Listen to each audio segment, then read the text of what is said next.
Vous êtes sur CML13 Télévision et vous faites bien, mesdames, messieurs. Bonjour et bienvenue dans votre magazine CML chez vous, où nous retraçons essentiellement les questions politiques qui dérangent ou qui inquiètent la population congolaise. Alors aujourd'hui, vous le savez certainement, au cours de la deuxième session extraordinaire de la CEACE, tenue récemment à Kinshasa, le président de la République, Félix Antoine Tshisekedi, a été désigné facilitateur pour résoudre la crise politique au Tchad. Alors la question se pose, est-ce une responsabilité de plus ou de trop au regard de la situation sécuritaire ici en RDC, avec la cité de Bunagana qui est encore sous emprise de rebelles M23. En second lieu, alors que les hostilités dans l'est de la RDC ont repris depuis près de 7 jours, l'actuel président kenyan a demandé le retrait de troupes kenyanes venues en renfort au FARDC, chose faite. La question qui taraude nos esprits est celle de savoir, est-ce un échec pour les assises de Nairobi? Pour en parler, nous recevons pour vous Maman Chantal Moboni qui signe pour une seconde fois son passage sur ces plateaux de CML chez vous. Maman Chantal, bonjour et bienvenue à vous. Merci et bonjour à vous tous.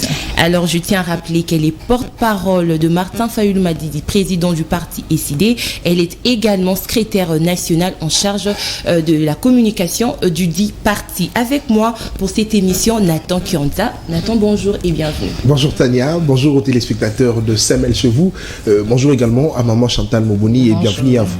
Merci. Très bien. Alors, nous assistons à une grande tournée du président Martin Fayulu, le président de l'ECD. Après l'Amérique, il est en Europe. Alors, récemment, il a tenu un entretien avec les confrères de France 24 et la Radio France Internationale où il a parlé d'une transition sans Félix Tshisekedi. Je précise, si seulement il n'y aurait pas élection en 2023, il suggère que nous ayons en transition, mais cette fois-ci sans Monsieur Félix Antoine Tshisekedi, le président, le chef de l'État. Alors, qu'est-ce que vous pensez de cela? Est-ce que vous pensez qu'il y a possibilité qu'il n'y ait pas élection en 2023? Merci beaucoup de la question. Je voulais d'abord dire ce que le président a dit, parce que la question lui a été posée de savoir si, avec le temps qui nous reste, il y aurait des élections, de bonnes élections, et que s'il n'y avait pas élection, qu'est-ce qu'il ferait? C'est ça le problème. Donc, il a dit au peuple congolais que les élections doivent avoir lieu conformément à la Constitution. Parce que notre Constitution nous parle d'un mandat de 5 ans pour l'institution président de la République. Et que si les experts font état de la non-tenue de ces élections, c'est-à-dire que le 23 janvier 2024, le pouvoir de ces régimes n'aura plus sa place, il doit dégager, et que la classe politique pourra voir comment établir un autre ordre, si possible, voir comment travailler avec le président du Sénat pour les 3 ou 4 mois qui suivent conformément à la Constitution, du fait de l'empêchement de Félix Tshisekedi à la fin de son mandat. Donc, il n'a pas prôné la transition aujourd'hui pour dire qu'il n'est pas prêt pour les élections ou quoi. Non, il a dit qu'il doit avoir les élections, et ces élections, conformément à la Constitution, doivent avoir lieu déjà le 23 octobre 2023, parce que la Constitution nous parle de la convocation du corps électoral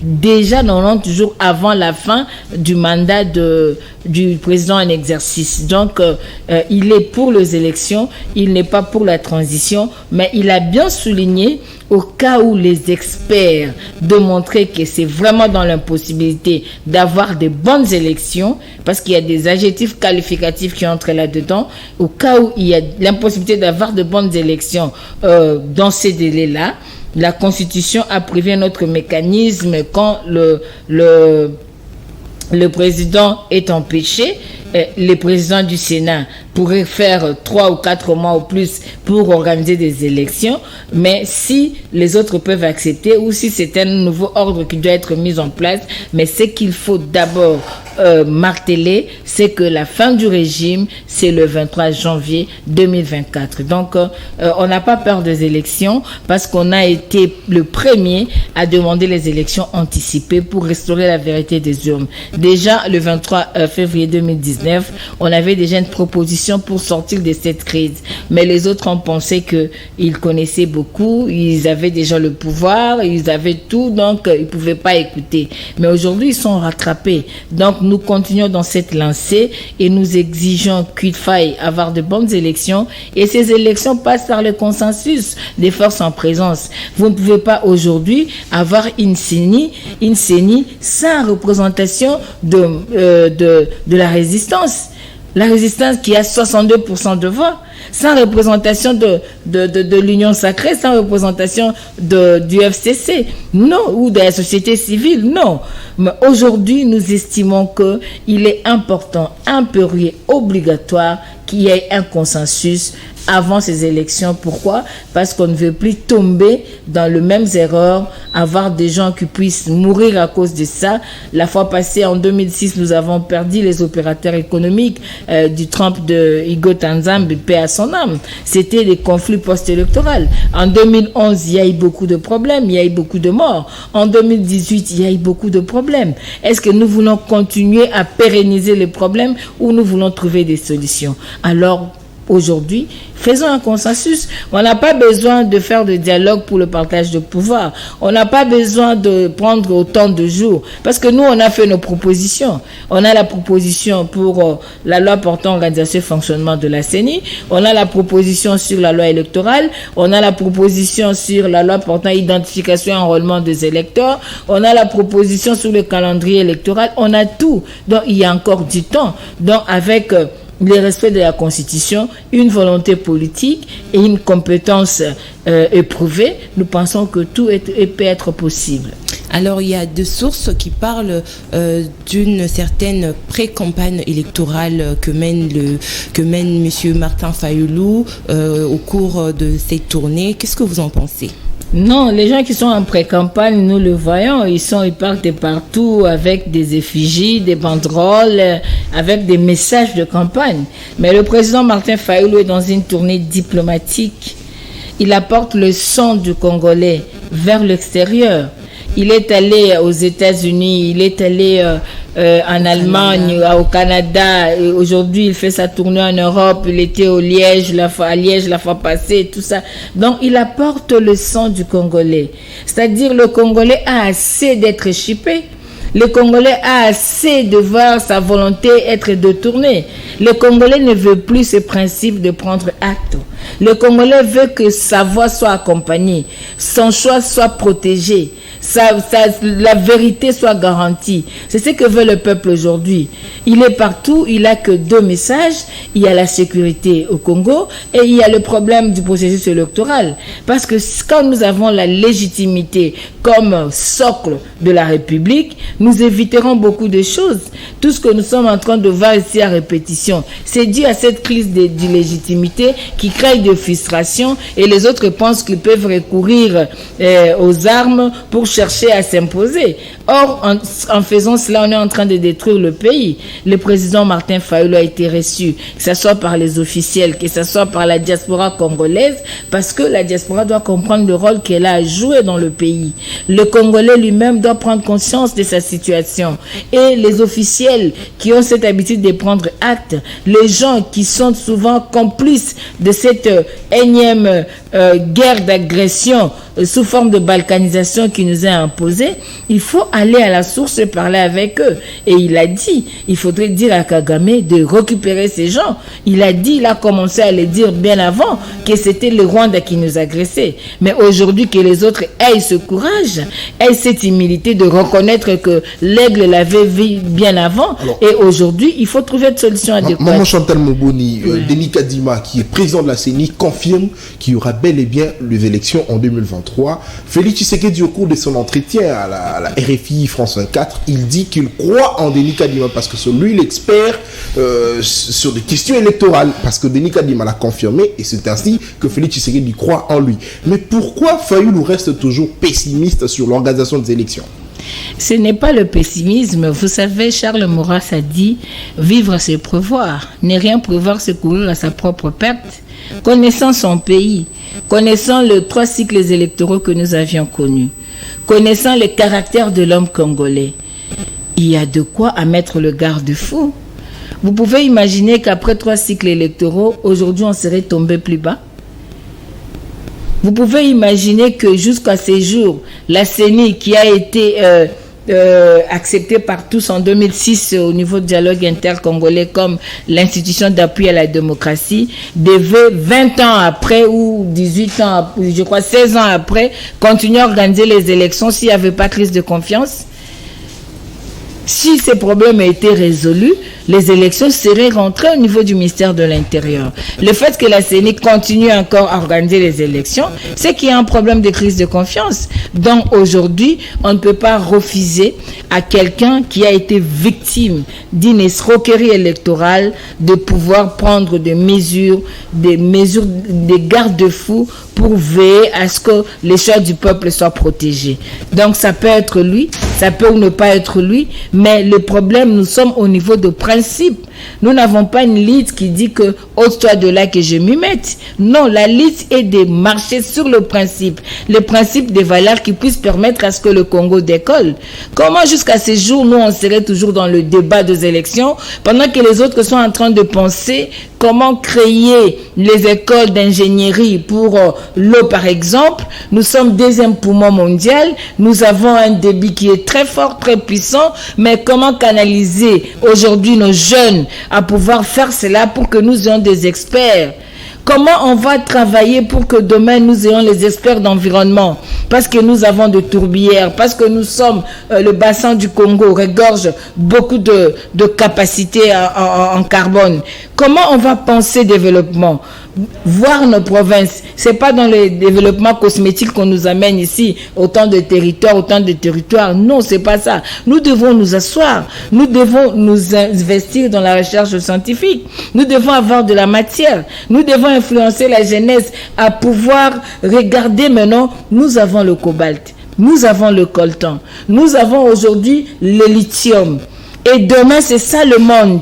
Alors, qu'est-ce que nous faisons déjà aujourd'hui pour que demain nous ayons des experts en cette matière-là et que nos énergies puissent profiter au Congo, que ça soit traduit en compétences? C'est ça la question. Donc aujourd'hui, quand vous réfléchissez pour demain, cela n'est pas le pessimisme, mais nous connaissons notre pays. Très bien. 4 ans après, nous avons vu les limites de ces régimes. Voulez-vous que nous soyons de béni? Oui. Maman Chantal Moboni, hier, Martin Fayulu, candidat au sein de la plateforme La Mouka, il était accompagné de Jean-Pierre Bemba, Moïse Katumbi, Adolphe Mouzito. Aujourd'hui, les autres ne sont plus là. Fayulu reste seul. Est-ce que vous pensez qu'il est prêt à aller aux élections de 2023 comme étant candidat président de la République au sein de La Mouka ou de votre parti ici? Vous savez, même dans l'entreprise, il y a ce qu'on appelle les capitaux permanents. On ajoute à ces capitaux permanents les réserves, les dettes à court terme, à moyen terme, à long terme. Excusez-moi. Permettez-moi de reprendre. Allez-y, maman. Vous ajoutez le dette, tout ça, et vous avez le passif. Vous avez ce que vous pouvez avoir. Vous avez des créditeurs divers, tout ça, qui vous permettent d'avoir l'équilibre de votre bilan. Très bien. La personne de Martin Fayulu, si ça n'a pas été accepté par le peuple congolais, il ne serait pas élu. N'oubliez pas, en 2006, c'était l'Union pour la Nation. Le président Bemba n'était pas seul. Il était soutenu par tous, y compris le président Fayulu. En 2011, Papa Etienne était président élu. Il était soutenu par Martin Fayulu. Dynamique Tshisekedi président, coordonné par Martin Fayulu. Mais ayez quand même cette humilité de penser que avec plus de 400 et quelques ethnies, avec plus de combien de tribus, personne ne peut gagner seul. Personne ne peut gagner seul. Donc c'est important qu'il soit accompagné des autres. Mais cela ne veut pas dire que lui n'est pas un capital, c'est les autres qui amènent. Non. Il y avait 13 parlementaires dans ces pays, vous connaissez l'histoire. Papa Étienne était resté seul. Il ne nous a pas donné de leçons de la démocratie. Aujourd'hui, le président Martin Fayulu, c'est depuis, je crois, 2 ans que le président Moïse est parti et le président Bemba. La Mouka n'a pas tenu. Le président Fayulu n'a pas mené le débat, n'a pas pris le flambeau. Aujourd'hui, est-ce qu'il y a un homme plus populaire que le président Martin Fayulu aujourd'hui au Congo? Il n'y a pas. C'est un président qui a été élu. Et à lui seul d'abord. Il a l'expérience, il a l'expertise, il a un parcours logé sur le plan politique et il a un background qui est accepté par tout le peuple. Donc au-delà d'être candidat commun de l'opposition, le Martin Fayulu d'aujourd'hui n'est pas candidat commun de l'opposition. Est-ce que vous pensez je cite par là. Il y aura de je cite, s'il vous plaît. Je cite par là. Martin Fayulu, candidat commun de l'opposition, n'est pas le Martin Fayulu d'aujourd'hui. Parce que le 30 décembre, le peuple a scellé son sort. Le peuple s'est marié à lui. Aujourd'hui, il est président élu. Il a 62% de voix derrière lui. Et ce n'est pas le Martin Fayulu, candidat commun de l'opposition. Donc, aujourd'hui, on ne peut pas gagner seul. Au moment opportun, nous ferons des accords avec... Vous avez suivi le résultat du congrès de l'ECD à Kisangani. Oui, nous avons dit que nous avons déjà notre offre politique, nous avons notre candidat président, que toutes les forces qui voudraient nous accompagner sont le bienvenu. Sont le bienvenu. Il y aura des coalitions. S'il vous plaît, Maman Chantal, aujourd'hui, si Moïse Katumbi venait, est-ce que vous allez l'accueillir au sein de votre... Vous parlez de Moïse Katumbi comme personne ou bien vous parlez de l'Ensemble pour la République? Je parle de Moïse Katumbi comme président du parti politique Ensemble pour la République. Nous avons tout un bureau qui est en train d'étudier toutes des potentielles alliances. Ce n'est pas à nous aujourd'hui de dire on va refuser ou on va pas refuser, mais nous sommes ouverts. Il y a tout un bureau qui est mis en place, qui étudie, parce que on doit s'associer par rapport aux idéologies, par rapport aux valeurs. Mais je viens de vous dire ici, nous vous disons ici que nous, en tant qu'ECD, nous avons une ligne de conduite. Très bien. On ne peut pas s'associer à n'importe qui parce qu'il faut s'associer. Contrairement, permettez-moi de parler s'il vous plaît. Allez-y. Contrairement à ceux qui disent sous prétexte du dynamisme politique, mais le dynamisme politique tient compte de l'idéologie. Très bien. Parce qu'on ne peut pas vous dire vous êtes lumumbiste, l'autre est fasciste, l'autre est kabiliste, l'autre est fayuliste. Non, il y a c'est-à-dire en ces points-là, les options seront levées au moment opportun. Merci. Je ne parle pas de gens aujourd'hui, mais je parle des principes. Nous sommes ouverts et nous allons étudier ce qui pourra être d'accord avec notre idéologie, avec nos valeurs, seront le bienvenu. Merci. Donc nous, à l'ECD, nous évitons de traiter des individus. Nous voulons traiter des principes. Nous voulons traiter des idées. Parce qu'aujourd'hui, nous pensons que traiter des individus, ça sera avoir les petits esprits. Merci. Alors, en étant seul jusqu'à ce jour, s'il faudrait encore s'attarder là-dessus, vous pensez que Martin Fayulu a-t-il de fortes chances de remporter la présidentielle de 2023 sans alliés? Nous ne sommes pas seuls. Nous sommes avec le peuple. Et des deux, nous ne sommes pas seuls parce que nous sommes ouverts à beaucoup d'alliances, à beaucoup de sollicitations. Et nous pensons qu'au moment favorable, vous saurez comment on va aller aux élections. Aujourd'hui, nous travaillons parce que nous sommes un parti politique. Et puis, n'oubliez pas que le président Martin Fayulu, au-delà d'être président de l'ECD, c'est un président élu. C'est un président élu et puis c'est le coordonnateur de la Mouka.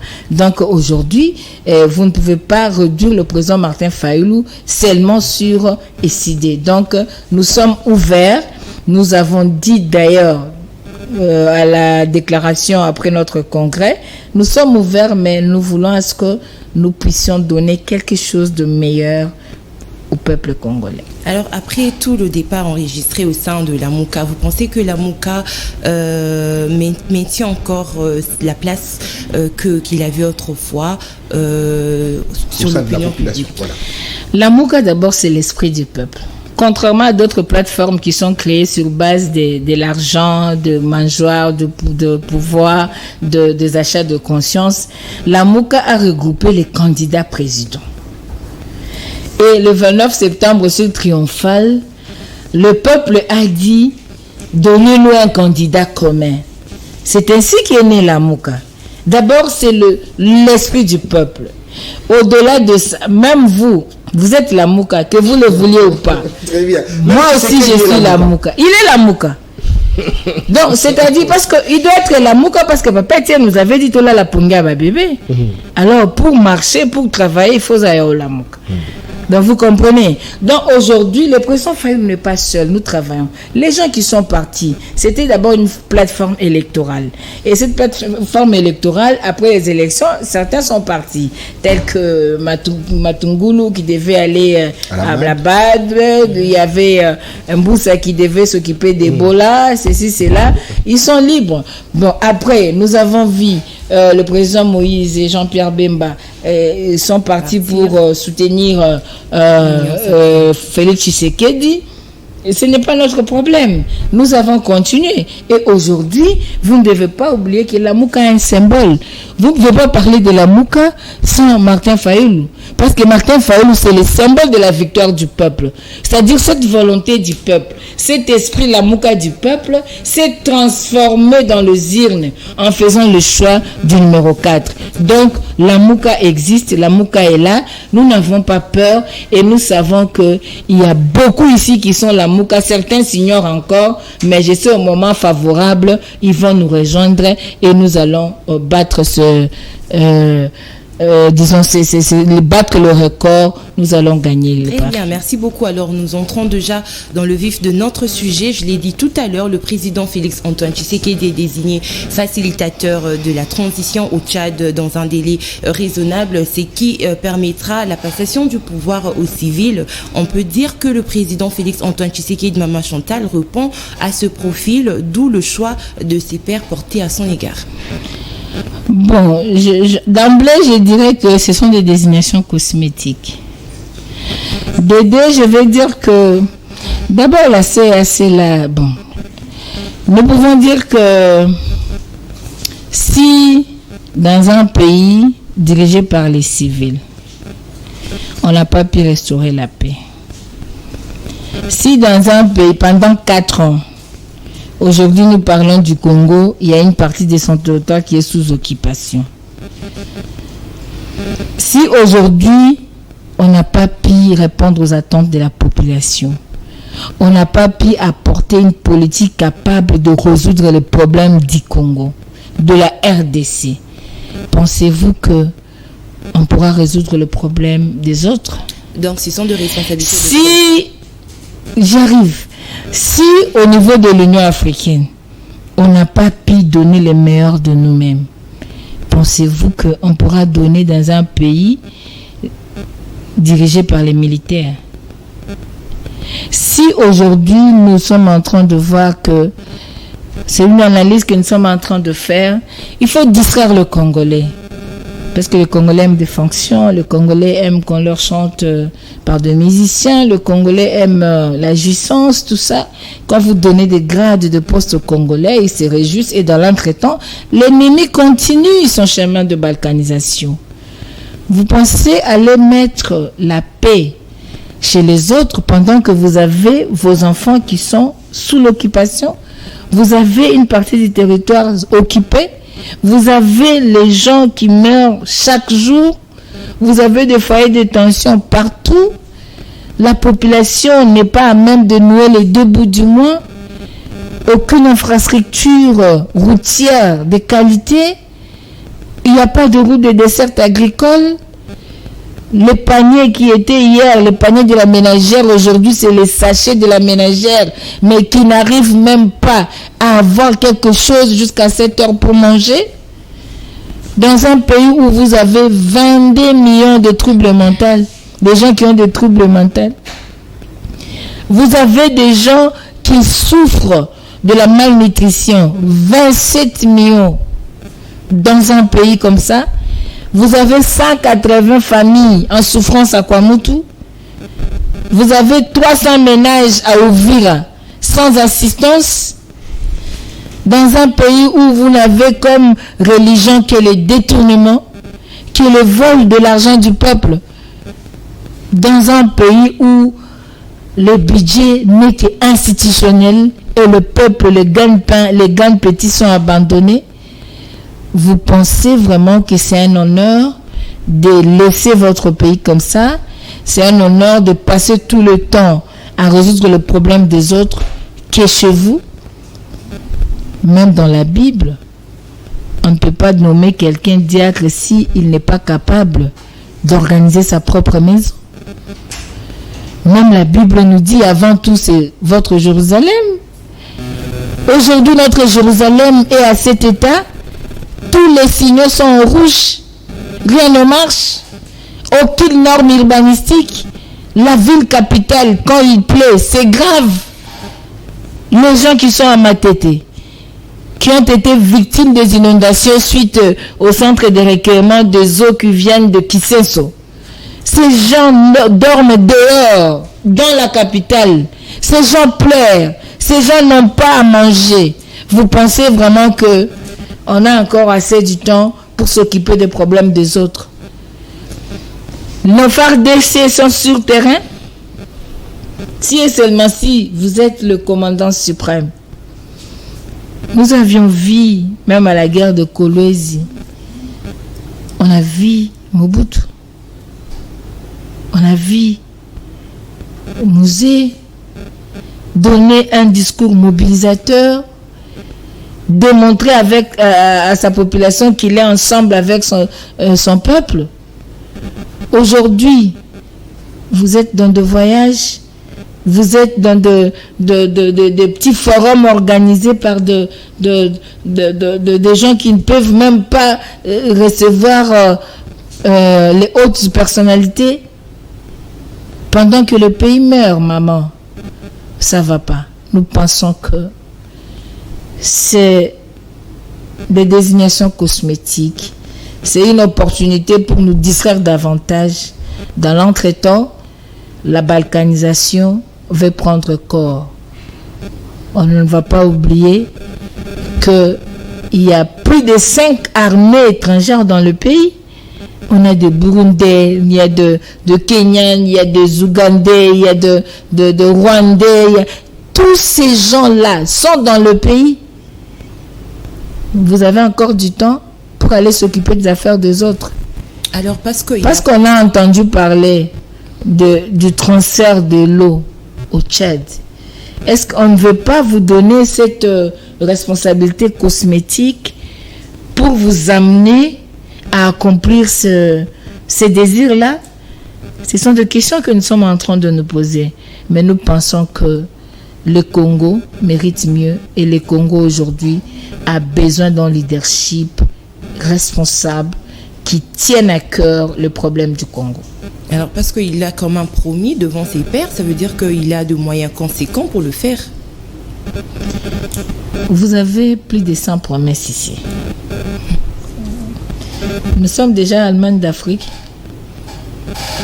Si vous voulez parler seulement des promesses, est-ce que nos militaires mangent 3 fois par jour? Est-ce que les prisons sont fermées? Est-ce qu'ils habitent déjà à Beni? S'il vous plaît, aujourd'hui, la gratuité, nous ne payons pas les Minerva. La santé universelle, gratuite. Vous vous faites soigner gratuitement. Pour ne parler que de cela. Donc, on n'est plus dans cette histoire, promesse ou quoi là, non. À 4 ans d'exercice, c'est les actions qui comptent. Alors, ce n'est plus des promesses. C'est vrai, il y a tant de choses que le chef de l'État doit normalement faire, mais aujourd'hui, par rapport au régime passé de Joseph Kabila, est-ce que vous ne pensez pas que Tshisekedi se distingue justement dans des organisations régionales et sous-régionales? Est-ce que c'est une fierté pour le pays? Sébastien Nadeau a dit, il préfère qu'on l'appelle honorable après le mandat. Parce que l'honorabilité consisterait à ce qu'il a fait, ce qu'il aurait fait durant son mandat en tant que député. Vous comprenez? Vous voulez me dire que tous les gens qu'on a chantés par nos musiciens ici, dans les chansons, ce sont ces gens-là qui sont les modèles du pays? C'est pas le fait d'être chanté. Si tu as de l'argent, on va te chanter.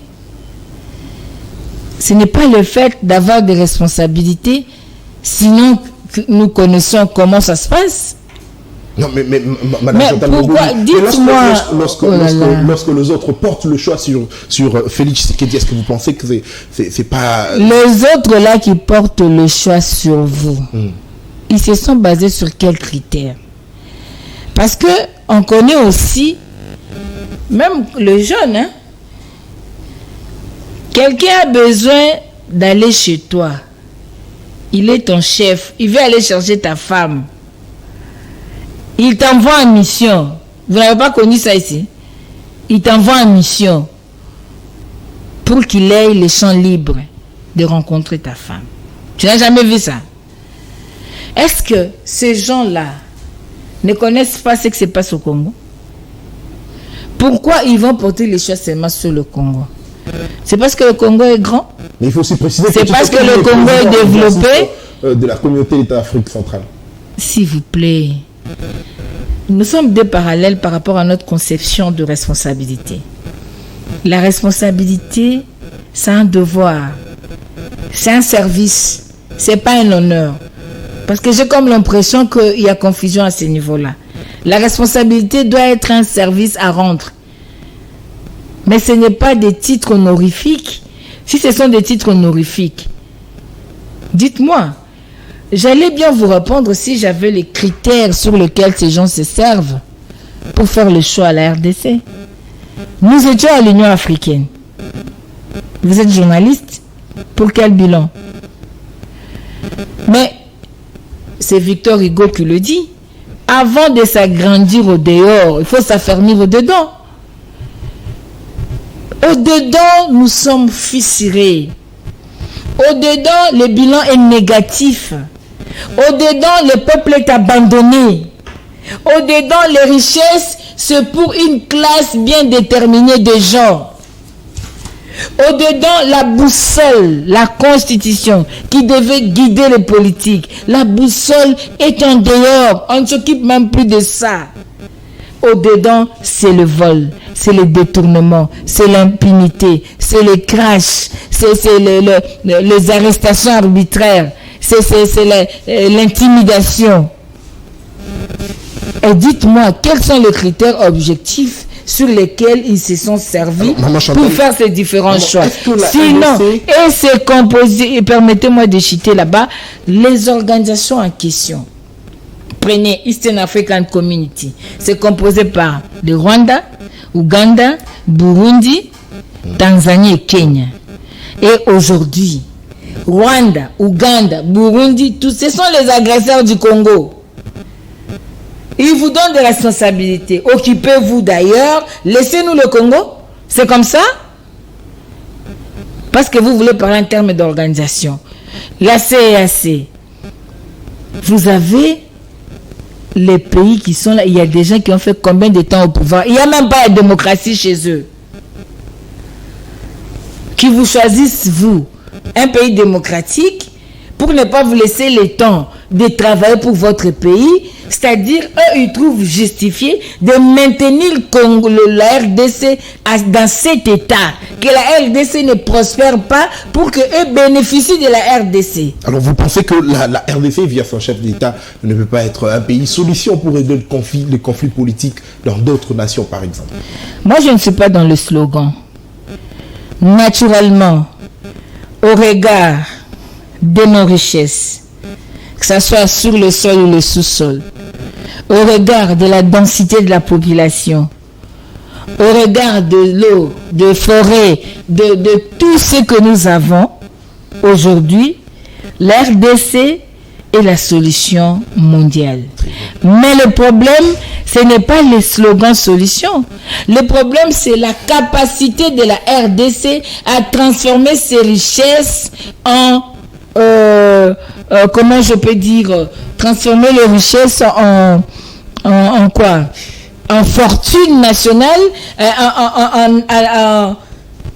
comment je peux utiliser, quel mot je peux utiliser? C'est-à-dire transformer ces richesses pour permettre à ce que les bénéficiaires directs de ces richesses soient le peuple congolais, qu'il y ait la redistribution de revenus à toute la population, qu'on voit aussi que ces richesses reflètent la richesse au niveau de sa population, de son pouvoir d'achat, de son PIB, de son budget. Vous aujourd'hui, vous êtes dans les Djalelo des chansons, le budget à 14 milliards. Connaissez-vous le budget de l'Angola? C'est à plus de 30 milliards. Angola qui n'a que 30 millions d'habitants. Et un pays comme la RDC, qui a plus de 100 millions d'habitants, vous avez des prévisions de 14 milliards et surtout que ces prévisions ne viennent que de minéraux. C'est dû à la hausse de prix des minéraux sur le marché mondial.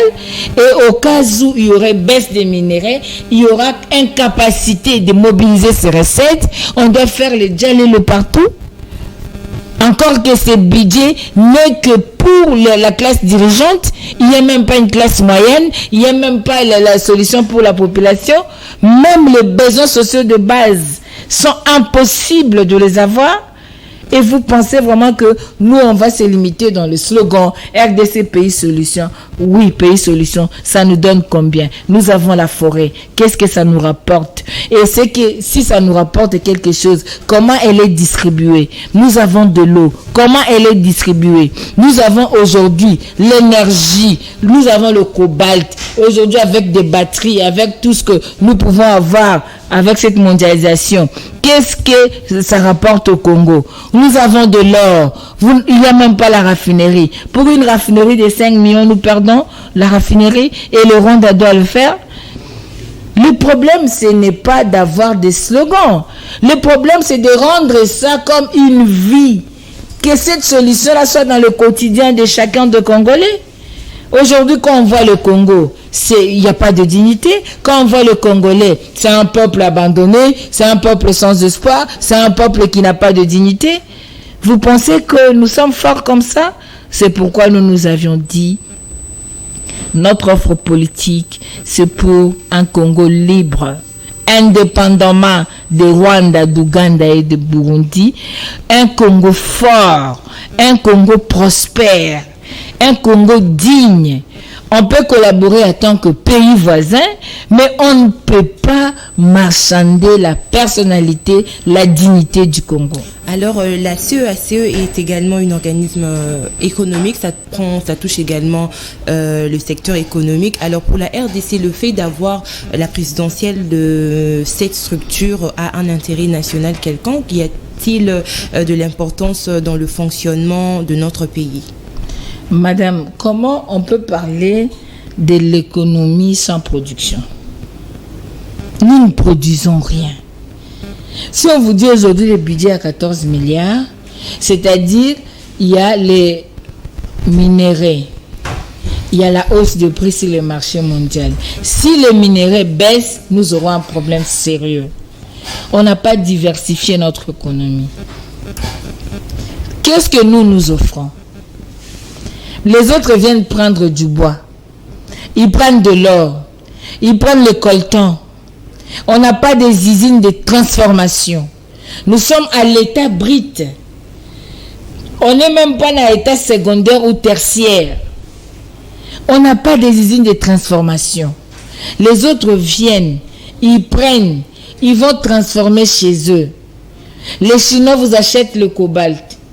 Ils font ce qu'on appelle les délocalisations de gisements. C'est-à-dire, ils achètent, ils stockent chez eux et quand il y a rareté, eux, ils vendent à un prix élevé. dites-moi, sans production, comment on va parler de l'économie? L'économie sera anémique. L'économie, le vaisseau de l'économie, il n'y a pas de sang qui coule. Comment vous avez plus de terres arables, mais on ne met pas l'argent dans l'agriculture? On n'a pas l'argent à mettre dans l'agriculture. On ne peut pas produire. Pêche et élevage, on a le lac le plus poissonné. On a les terres arables. On a la main d'œuvre parce qu'il y a la population. On n'a pas de route de dessert agricole. Mais on va produire quoi? On ne sait pas transformer ce que nous avons. On ne sait pas produire, ne fût-ce que pour l'autosuffisance alimentaire. Tout ce que nous mangeons, à plus de 70%, ça vient de l'extérieur. Vous trouvez ça normal? Et quand nous allons en organisation avec le Rwanda trouve un grand marché pour l'écoulement de ces productions. L'Ouganda trouve un grand marché pour écouler ses productions. Nous donnons quoi? Et surtout que ils prennent nos matières premières d'une façon illicite à travers les groupes armés qu'ils ont pollués à l'est de la République. Donc aujourd'hui, nous pensons qu'il est de notre devoir de nous organiser en tant qu'État. En tant qu'État, c'est-à-dire avoir des dirigeants responsables, un leadership compétent, à même d'organiser les pays, un leadership qui se soucie du social de son peuple, un leadership qui nous amène à la production. On doit produire, nous ne manquons rien, nous avons de l'eau. Le Togo produit les oranges, il exporte les oranges. Nous, les oranges sont en train de pourrir ici dans le Bas-Congo. Il y a des pays qui exportent, même la Côte d'Ivoire, le cacao. Nous avons le cacao. Dans ce pays, on a exporté le verre, le caoutchouc, l'huile de palme. Il y en a. Rien n'est perdu. Nous avons aujourd'hui, où sont partis nos agronomes? La faculté d'agronomie. Est-ce qu'il y a encore des jeunes qui voudraient faire l'agronomie aujourd'hui? Ceux qui sont déjà agronomes, ils commencent à faire d'autres disciplines parce qu'il n'y a aucune sécurité sociale. Vous trouvez ça normal? Comment on va développer? Nous devons travailler, maman. L'éducation qui est la base de tout. Aujourd'hui, l'éducation est au rabais. Fatih lui-même nous dit que l'enseignant n'a pas de matière. L'enseignant a de lacunes. Vous trouvez ça normal? Plutôt que de faire la remise à niveau de ses enseignants. Avec cette fameuse gratuité. Aujourd'hui, l'enseignement est au rabais. Et les parents hier qui avaient envoyé les enfants dans des écoles sous prétexte de la gratuité, les enfants ne sont plus là-bas. Mais ceux qui y vont, c'est parce qu'il y a la pauvreté, les gens n'ont rien, les enfants y vont. Mais pour quelle qualité d'enseignement? Donc nous pensons aujourd'hui, maman, on n'a plus besoin de chercher à dépenser l'argent pour beaucoup de voyages, à aller dans des organisations. Parce que l'appartenance dans toutes ces organisations-là, c'est un budget, nous payons. Hein? C'est un budget. Cet argent pouvait être investi ailleurs. Nous avons vu des présidents qui sont restés chez eux pendant plus longtemps, mais qui ne sortent pas parce qu'ils pensent qu'ils doivent d'abord travailler par rapport à leur peuple. Il y a un président, je ne sais pas si j'ai oublié le nom, qui d'ailleurs, lui, il reste dans sa ferme jusqu'à aujourd'hui. Je ne sais pas si c'est Azerbaïdjan ou quoi, là, il y a un président comme ça. Oui. Hein? C'est en Argentine, si j'ai mon mémoire. Non, c'est... Bon, ça viendra. Voilà. Ça viendra. Donc, pour dire que aujourd'hui, nous avons le devoir de travailler d'abord le Congo, parce que le Congo doit jouer son rôle de locomotive pour l'Afrique. Et Frantz Fanon l'a dit. L'Afrique a la forme d'un revolver. La gâchette serait au Congo. Et Kagame le sait, tous ces gens le savent, et ils ne veulent pas permettre à ce que le Congo décolle. Et aujourd'hui, nous savons tous que nous devons nous prendre en charge pour que le Congo aille de l'avant. Alors, la énième absence du Rwanda dans des assises organisées par la République démocratique du Congo, ça passe quel message politique? Parce que récemment également, à la deuxième session extraordinaire de la CEAC, le Rwanda n'était même pas représenté alors qu'il est pays membre. Bon, merci beaucoup. Le président Eli a dit qu'il y a un complot international de la balkanisation contre la RDC Mais on se sert de 2 joueurs pour arriver à ça. Et nous pensons que le régime actuel et Kagame savent ce qu'ils veulent, savent ce qu'ils sont en train de faire. Nous ne pouvons dire qu'aujourd'hui, on a besoin de signaux forts qui traduisent la responsabilité, la dignité et la personnalité de l'État congolais. On ne peut pas être en froid sur le plan diplomatique tout en gardant l'ambassadeur rwandais ici et le nôtre au Rwanda. Donc il faut rompre ces relations. Et nos FARDC qui sont sur terrain, nous le soutenons, nous devons prier pour eux, mais il faut investir dans nos FARDC. Il faudrait qu'il y ait vraiment un investissement important à la hauteur de ces attaques, mais nous pensons que Kagame n'est pas un modèle pour nous et je pense qu'on ne va pas faire sa publicité. C'est un agresseur du Congo, on doit traiter autrement ces dossiers. C'est pour cela que depuis le début de ce régime, nous avions dit il faudrait pas faire l'amitié avec Kagame parce que lui, il a une autre mission pour le Congo. Ils n'ont pas compris. Bon, maintenant qu'ils ont commencé à faire semblant de comprendre, nous pensons que ça pourra porter de fruits. Mais s'il est là ou qu'il soit là ou pas, nous, on n'a pas besoin de ça parce que lui, il sait à quel jeu il joue, il sait pourquoi il n'est pas là, pourquoi il peut être là, il sait ce qu'il est en train de faire.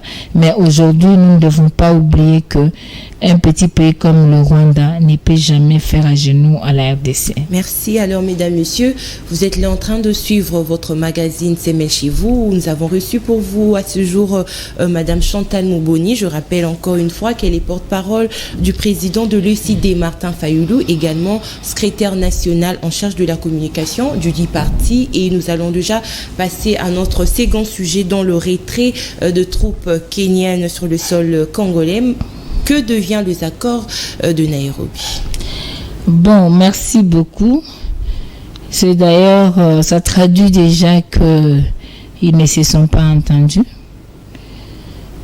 Mais ici, il est de noter quand même que ces accords sont en train d'être faits sans le respect de textes en vigueur en République démocratique du Congo parce que j'avais suivi la sénatrice Francine Muyumba qui a parlé même que le Parlement n'est pas informé de beaucoup d'accords qui seraient signés entre ce régime et les autres pays et d'autres organisations régionales, ce qui n'est pas normal. Et puis, il n'y a même pas l'apparition de ces accords dans le journal officiel.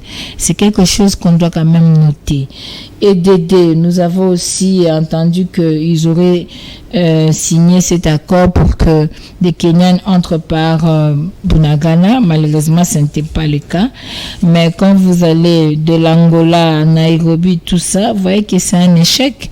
C'est un échec par rapport à ceux qui se sont entendus. Mais nous pensons aujourd'hui, le problème de la RDC est avant tout congolais.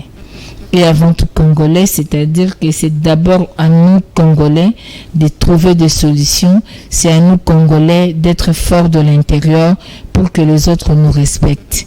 On a fait autant de dialogues avec ces gens et ça a permis l'infiltration au sein de nos services de défense et sécurité, même au niveau de mandataires publics, il y a eu même des représentations de certains mouvements qui n'ont pas honoré la République. Et nous pensons aujourd'hui, comme nos FARDC combattent, soutenons-le, mettons le paquet, faisons tout ce qu'il y a comme devoir par rapport à l'armée pour que nous puissions récupérer Bunagana, pour que nous puissions nous imposer comme une force, comme une armée. Et nous pensons que ça sera une très bonne chose que d'aller dans des accords qui hypothèquent même nos progénitures, parce que vous ne pouvez pas comprendre que nous puissions aller de dialogue en dialogue interminable, facilitant les étrangers d'entrer dans nos secteurs, comprendre ce que nous pensons, la politique de notre pays, nos stratégies sont vendues à l'extérieur parce qu'il y a des infiltrés. Nous pensons aujourd'hui qu'il est temps que les Congos prennent ses responsabilités et jamais une armée extérieure pourra combattre plus que l'armée nationale. Il faudrait d'abord l'armée nationale. Moi, je me souviens, j'étais encore enfant quand il y avait des problèmes de sécurité. Mobutu avait recruté les gens, les mercenaires, il y avait des frères qui venaient nous soutenir, mais cela n'a pas empêché nos phases, à ce moment-là, c'était nos phases, nos forces armées zaïroises, de s'affirmer comme une armée républicaine, une armée puissante et une armée forte pour défendre l'intégrité de notre territoire. Alors, toujours dans son entretien, Martin Fayulu a dit, je cite, « Si nous voulons un renfort, il faut s'adresser aux pays partenaires des vrais pour combattre l'agresseur. Il faut recourir aux vrais partenaires pour combattre l'agresseur. » Alors, c'est parce que vous estimez que parmi ces partenaires, il y a de ceux qui sont faux, qui sont hypocrites. Mais non, comment quelqu'un peut être partenaire pendant qu'il vous agresse, il viole et vos filles et vos femmes? Comment il peut être votre partenaire? Comment pouvez-vous le traiter d'un partenaire fiable? Comment il peut être votre frère? Ou avez-vous oublié la guerre de 6 jours à Kisangani? Ouganda qui a été même condamné par rapport à ça. On a violé, on a tué, on a détruit, on a déstabilisé. Vous pensez vraiment que ces gens sont des partenaires? Ils ne sont pas partenaires. Donc, comment voulez-vous avoir des gens qui n'ont pour ambition que vous prendre une partie de terre? Comment expliquer? Donc, il faut à un moment donné, vous regarder en face et vous dire comment je peux avoir cet ami qui est toujours en train de rôder auprès de ma fille, de ma femme, de mes soeurs, tout ça. Lui, il ne peut pas aller ailleurs. Ça, c'est pas un ami. Il a une mission de nuire. Alors, en tant que responsable, vous devez identifier ce qui pourrait être des vrais partenaires, parce que les partenariats entre les États, c'est question d'intérêt. Et les partenariats entre les États, c'est question des intérêts. Maman Chantal Moubouni, qui peuvent aujourd'hui faire de bons partenaires pour la République démocratique du Congo? Je me réserve aujourd'hui de vous dire qui peut faire ça, qui ne peut pas faire ça, vu la situation actuelle. Je me réserve.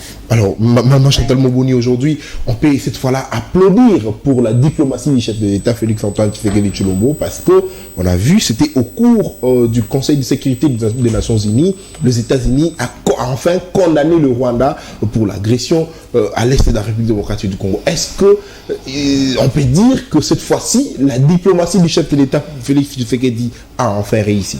Vous êtes jeune. Il ne faut pas copier des antivaleurs. Vous n'avez que le Congo. Vous êtes journaliste, vous êtes professionnel. Il ne faut pas tomber dans les djalélos, dans des slogans, dans des phrases qu'on met dans la tête des gens qui sont en train de pérorer à longueur des journées, qui n'ont pas d'effet. Non. Nous avons besoin d'une génération consciente pour sauver ces pays. De quelle diplomatie parlez-vous? Vous allez aux Nations Unies, devant la tribune des Nations Unies. Les Nations Unies qui vous ont donné des rapports documentés avec les noms et les crimes commis dans votre pays. Les Nations Unies qui vous ont dit dans des rapports documentés que Rwanda vous agresse et Ouganda. Vous arrivez devant les Nations Unies pour aller dire que c'est Rwanda qui vous agresse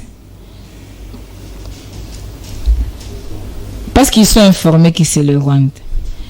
Vous allez dire que c'est Rwanda qui vous agresse. Vous avez apporté quel dossier? Regardez le Premier ministre malien. Il arrive devant les Nations Unies. Il pointe du doigt la France.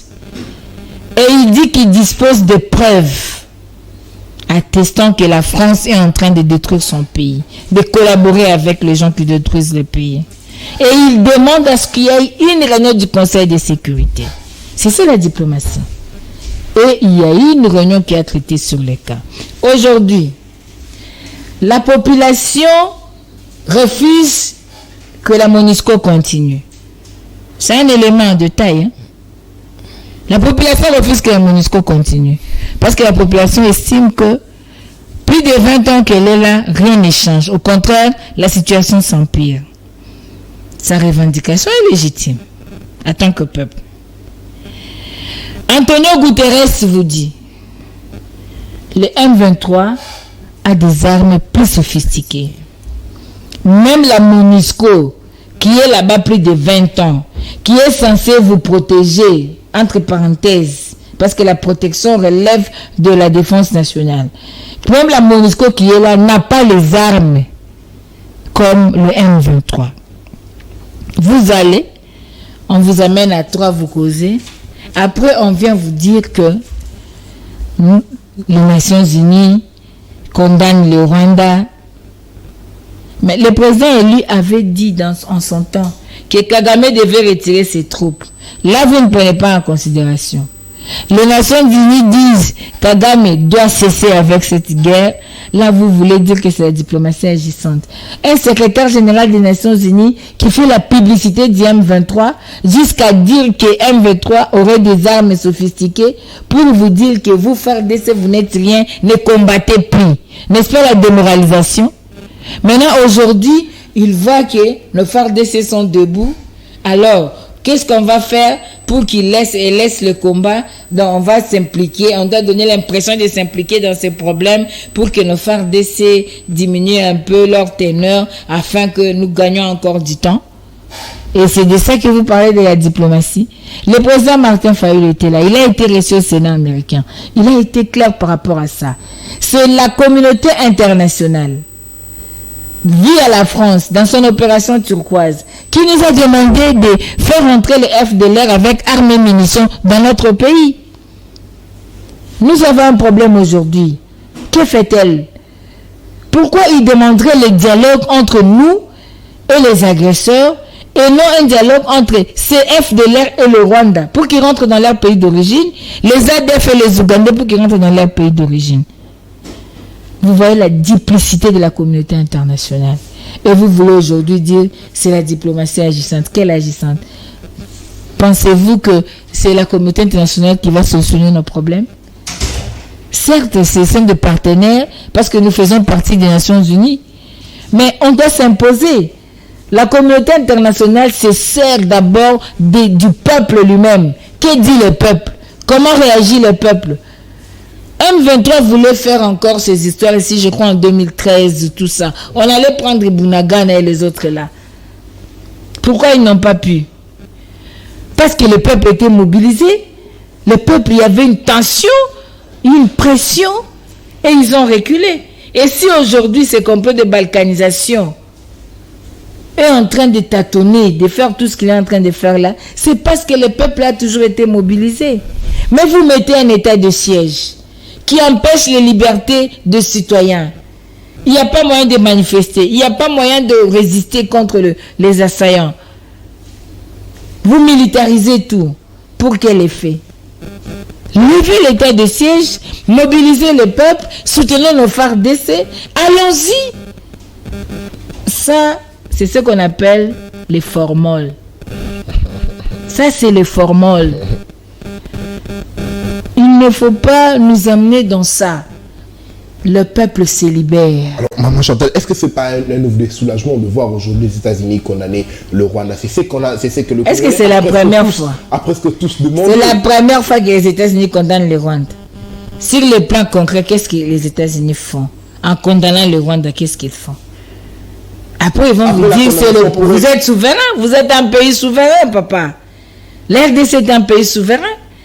Le fait que la RDC condamne le Rwanda, ça vous enchante et c'est fini. Après la condamnation, vous avez gagné. Vous pourrez peut-être intervenir, la mise justement. Vous savez combien de fois Rwanda a été, je vous dis, combien de fois Rwanda a été condamné verbalement?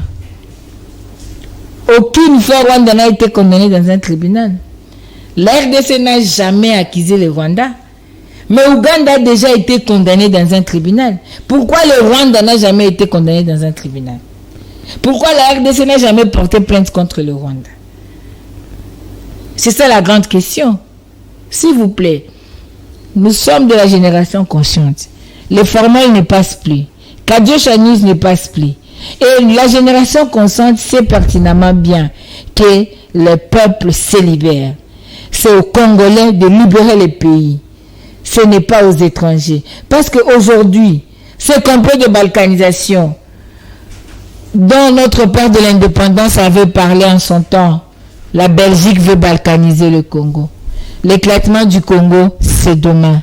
C'était en 60. Aujourd'hui, 62 ans après, ça prend le corps. N'est-ce pas ça la communauté internationale? Cette duplicité-là.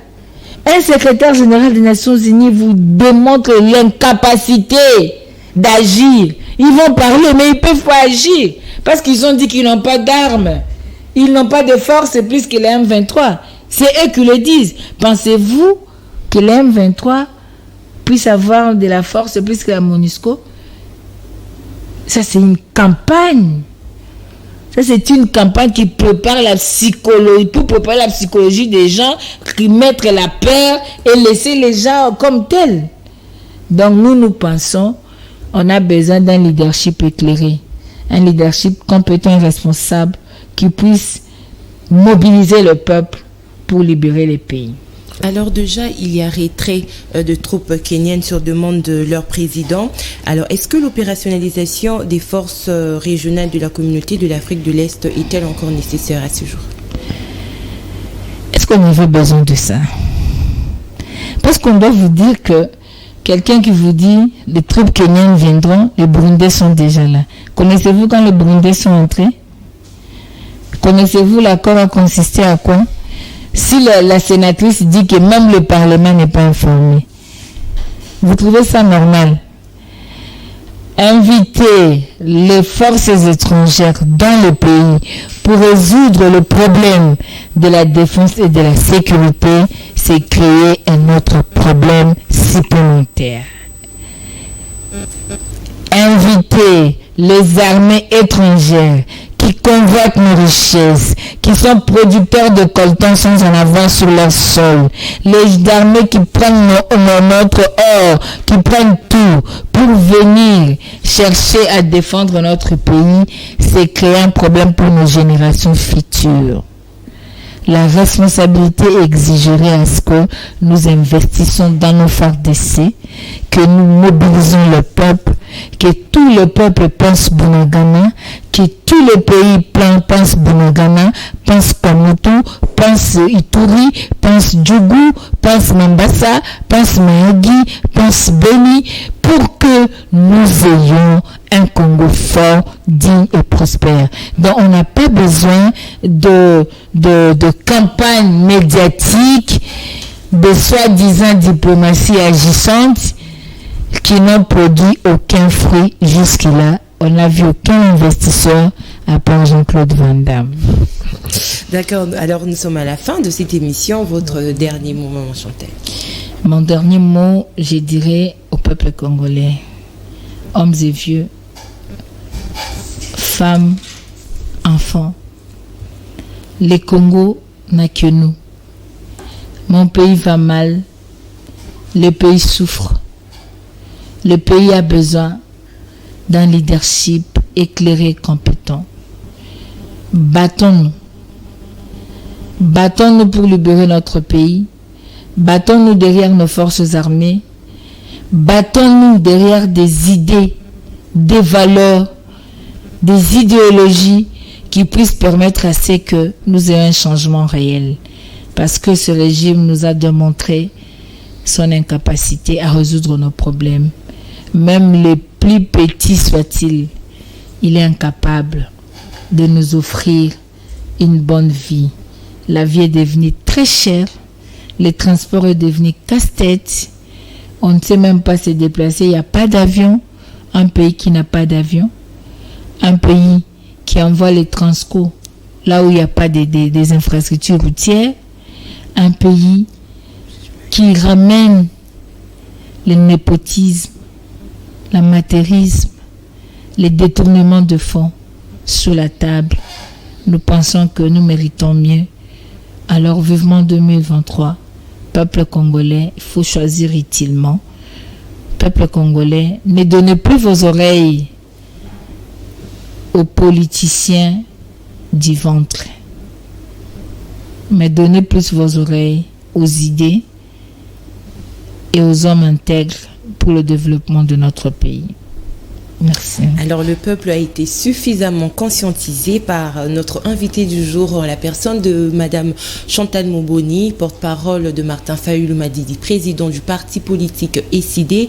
Elle est également, comme je l'ai dit durant cette émission, secrétaire national en charge de la communication du dit parti.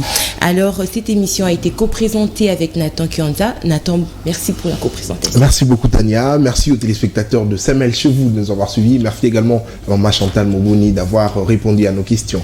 Et merci. Tania, j'aimerais profiter de cette occasion pour dédier cette émission à Monsieur Paris qui nous suit tout le jour. Depuis la Suisse. Très bien. Alors, Monsieur Paris Kisolokele, toutes nos salutations et merci encore pour tes commentaires à chaque bonjour numéro. De ma part aussi. D'accord.